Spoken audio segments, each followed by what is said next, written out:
Ooh, all right. Kind of getting hot. Not kind of getting, it is hot. Toasty, very toasty. All right. Good day, hi and welcome. Okay, so, oh, look at all these dandelions. Well, the good news is I got all the black cherry out of my truck. Now I'm going to fill it up with hay. So the second stealing of hay is about to commence. Because I didn't have quite enough the last time. I thought I stole enough. But like they say, if you're going to steal, steal big. But you should never steal, just so you know. Unless it's hay that from 1987 or so that I'm stealing. So anyway, my left ear is going to be ringing. They say if your left ear rings, somebody's cursing you. If your right ear rings, somebody's praising you. But I had no choice but to put the boards there. So, not everybody's as fit and trim as I, but this big thing of insulation shouldn't be here anyway. Everybody just fires everything in here, eh? So, hence why it's so hard to navigate in here. Cowbell. I forget the name of the cow that came off. My dad told me which cow it was. Ow. Now, we're going to go up the ladder of doom.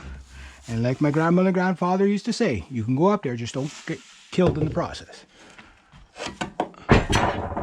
Show my pitchy fork up there. So, hey, Spider-Man, Spider-Man. Spider farmer, spider farmer. Not really a farmer, but if I was a farmer, I'd be a spider farmer. Spider-Man farmer. But I wouldn't actually take care of spiders. I'd take care of like goats and chickens and cows. Hope nobody's down there. Saw my brother outside, so hope he's not walking over this way. He's going to get don't really need the cushion. Or he's going to get a thing of hay in the face. Don't think you like that too much. Especially this old dusty stuff. So, as you guys know, what I'm doing with the hay is basically I'm just covering the ground with it to help me with the weeding.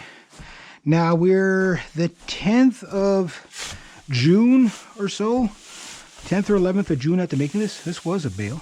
Nice piece of pipe there. Don't have any use for it. And the thing is that I know now there is, I mean, if we get a frost this late, it's like a real fluke. I mean, anything's possible. It has been seasonally cooler here in my area of the country. I know not everybody's got the same. Some is seasonally higher. Some is, there's cat poo there. I don't want cat poo in my garden. And I really don't want to fall through the floor. Yeah, remember asking my grandfather, where's it safe to step? He goes, yeah. And I thought he didn't hear me. So I said, Grandpa, where's it safe to step? He goes, yeah. I said, is it safe to step there? Sure. I miss my grandfather. He didn't say much, you know. He was more francophone than he was anglophone. My grandmother, he was French. My grandfather was Frenchman, and my grandmother was an Irish lady, right? So it was interesting, you know. But he never. Most of his answers to me was, yeah. Most of the time, he probably had no idea what I was babbling on about or whatever. But I spent a lot of time with my grandfather and stuff like that. And yeah, he let me away with a lot. We'll just say that he was an interesting old guy. And even though he didn't say much, yeah, that's safe to step there. Yeah, I'm gonna die if I do this. Yeah, I'm gonna live if I do it. Yeah. A lot of times, the other thing you'd say all the time is, "Hey, what?" He was like all those old guys. They were all deaf. Like, I mean, he was in World War II, so he was deaf pretty much from the artillery and stuff like that, right? Like, yeah, you know, yeah, those old guys, you know, they came back. They had a lot of issues that you know, people take for granted now. Like, I know. Like, I've never served or anything like that, but I know like the Veterans Affairs now is as bad as it is. Trust me, back then there was really no Veterans Affairs, right? So World War I, World War II, you came back from those things and you had to just like, you know, turn the war off and go back into normal life without any sort of support or whatever. How these guys did it, will be forever in their debt in that sense, right? So, but anyway, yeah. But that said, I do know how he did the hay. I remember stacking hay in here when I was a kid, once in a while. All for that horse named Barney, which I already told the story of my grandfather versus Barney. Yeah. I'm amazed that horse never got killed. Oh man, that's dusty. That is dusty stuff. But this old hay, it's still good. Like, I mean, I wouldn't feed it to an animal, but you could use it for bedding and stuff. In my case, it's actually perfect for what I'm doing for. Don't know who would have been sleeping up here, that's for sure. Put those old mattresses there. Yeah.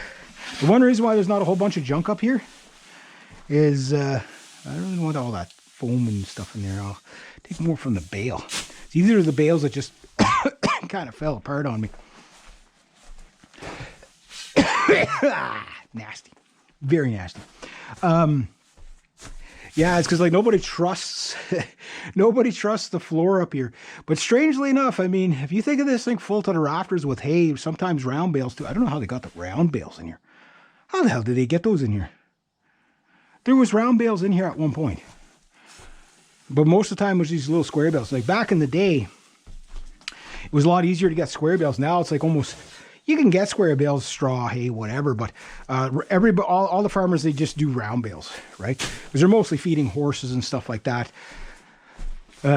You know, that's where the money is, I guess, is that. Well, I'll go load that in the truck, and we'll see. Heads up! Don't want to jab anybody with a pitchfork. Yeah. All right. Down the hole, the abyss. But I mean, like, look at the structure of this thing. Like, it's, you know, like, this is way older than I am. And yet, it's still standing pretty good. And you see all the gaps in the boards. That wasn't shabby craftsmanship. That was done intentionally. A lot of people don't realize that, like, all these little cracks, like some of it is board shrinkage, but a lot of it was just for ventilation to keep the hay dry. And you'd say, well, why? Well, I'll just say the hay in here is probably from 1986, 87, when my grandfather passed in 86. So it's still good. You know what I mean? That's why. So if it stays dry, like this black wall, if that stays dry for like 20 years, that stuff's going to be like worth a fortune. Yeah. And now I'll put it in my truck. I want to get this on the garden. What am I doing for time? Okay, I got lots of time. Yeah, I want to get this on my garden before it starts to rain, because it'll be perfect if I get it on the garden and it starts raining. That'll pack it down for me.